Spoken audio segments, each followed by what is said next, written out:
Hello, everybody. This is Noah and John, and we are from Urban Digs, and it is Monday, so you're going to get your weekly Brooklyn market update. John, let's get right to it. I'm looking at Brooklyn supply, came in at 3370. Show me that chart. Yeah, 3370 is what it was. That's down about 1% from the week ago, and that's sort of par for the course with what we've seen with overall Brooklyn supply for the last couple months. Just really kind of going sideways, Noah. Yeah, it looks like, is it ticking down just a touch? I don't know. We'll take a look at those weeklies and see if there's any clues there. But when I look at Brooklyn demand at pending sales, there's more stuff in contract than there is available for sale.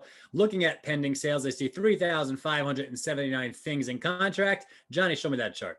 Yeah, and that is a slight tick down from the week before, like 0.5%. And, honestly, that's the first one we've seen in terms of pending sales, overall pending sales dropping since February, I think.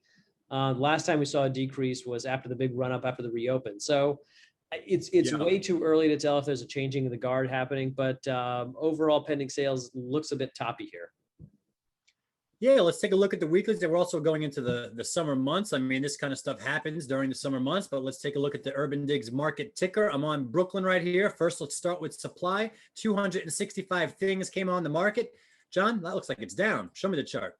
It is down. It's down 11% from the week before. And, yeah. At this time of year, we've already gone through the apples to oranges comparison of this year versus COVID in terms of supply, especially for Brooklyn. So that's behind us. But so even if we're looking at right now, how to supply for this last week compared to supply last week in 2020, when things were already starting to come on the market because it was about to reopen, it's down almost 29% compared to that time last year. So that kind of gives you an indication as to what's happening in this market. It is just supply starved. Yeah, it is supply constrained. I'm definitely seeing that. And when I look at 1 week contract signed, it is almost surpassing 1 week supply, which is kind of crazy. And that is up. 256 things got signed last week in Brooklyn. John, show me that chart. It is up. 256 is nearly 11% from where we were a week ago.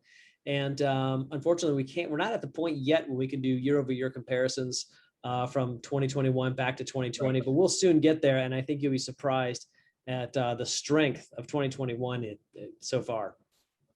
Yeah, and I mean, listen, it doesn't take, you could just look at these numbers right here. 256 things going into contract, 111 things going off the market. You only got 265 things coming on. There is a net deduction in supply. That is why supply is constrained. And when I look at the monthlies for a step back view, I see supply down 18%. So is this a new trend? I don't know. When I look at contract signed, we're only down 3%. Yeah. So, I mean, this is, and that's very high levels. So we got to keep an eye on these kind of things. It looks like Brooklyn's not going to have a reprieve anytime soon, but we'll keep an eye on it. Yeah. Good stuff. And let's just put the recovery into context. And I want to show everyone where we are now, because we are talking about things getting a little toppy. That's kind of been like a narrative lately, and that this is record territory. We wanted everyone not to get spoiled by this record territory, because I mean, you don't stay this high this long forever. And this is what the monthly contract signed by price point chart looks like for Brooklyn. We do this in Manhattan all the time.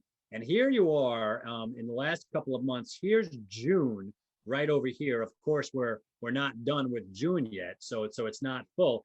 This, John, we did an estimate, right? We did a daily pace estimate, and I think that we estimated at the current pace right now in June, this is set to go at about this level all the way up here. Is that correct? Yeah, I mean, we've done about 2/3, we're missing about 1/3, and when you just you basically divide by how many we've done by the days it took to do it, and you multiply that back by 30, which is a 30-day month. I mean, we're right at the levels we were in April and May. And so it really doesn't look like Brooklyn's lost any of its luster here. It's still on fire in terms of contract signed. So don't let that last bar throw you for a loop.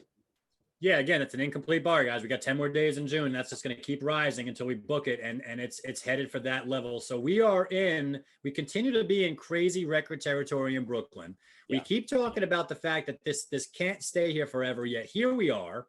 Okay, we're going into July and August. I still expect this to go down, whether it's a lot down or a little down. I mean, the way things are going, it looks like it's going to be barely down. Right. So I don't even know if there's going to be a reprieve here in Brooklyn. So if you're a buyer and you're like, all right, we got the summer months over here, and we wait for things to slow down a little bit, and then I'll go in and get my deal. I mean, I just don't know if that's going to happen. Well, it might, but I mean, just look at the chart. I mean, look, even if we slowed down by a factor of 25%, 30%, which would be a huge slowdown, and nominally, right, we'd still be at record levels in Brooklyn. So if you're a buyer, there are a lot of tough choices you have to make at this point. I mean, it's you know, a rock in a hard place. Yeah, and this is what you're dealing with. This is showing daily deal volume in Brooklyn, and we showed you 2019 in blue, 2020 in red, and then of course this year in yellow right over here. So you guys could just see it. You guys could see what we're looking at over here. You could see the masses of what's going on. And is that going to come down? You can kind of see it going down a little here in the last 4 or 5 days, but we need more data than that before we start making conclusions. So this is the kind of stuff that John and I are looking at to kind of look out and see whether or not this is going to continue. Yes, John. Yeah, no, I mean, I was going to say, if you look back at this sort of the daily deal volume records there, you can see some spikes with the 2021 where it's approaching over 60 contracts a day. And I mean, that's record level. And there were 5 of them so far this year. So, you know, it's just, if you want indication, if you want to tell your buyers how strong this market is, I mean, these charts are, if you got to get them to raise their price to be where the market is, I can't think of a better chart to show than this, because they are facing some massive competition at this point. Yeah, and we all know every neighborhood is its own thing. Every neighborhood's going to behave its own. Not every single neighborhood in Brooklyn is doing unbelievable. There are neighborhoods that are underperforming, and there's all sectors that are underperforming. And of course, every product is going to be its own little trade. Every building is going to be its own little trade. But this is what the mystery of New York City real estate is. This is why we have John Walkup. This is why I'm here as well. Thank you for pulling up that data. That's John. I'm Noah. We're both from UrbanDigs. This was your Brooklyn Weekly Market Update, and we'll catch you next time.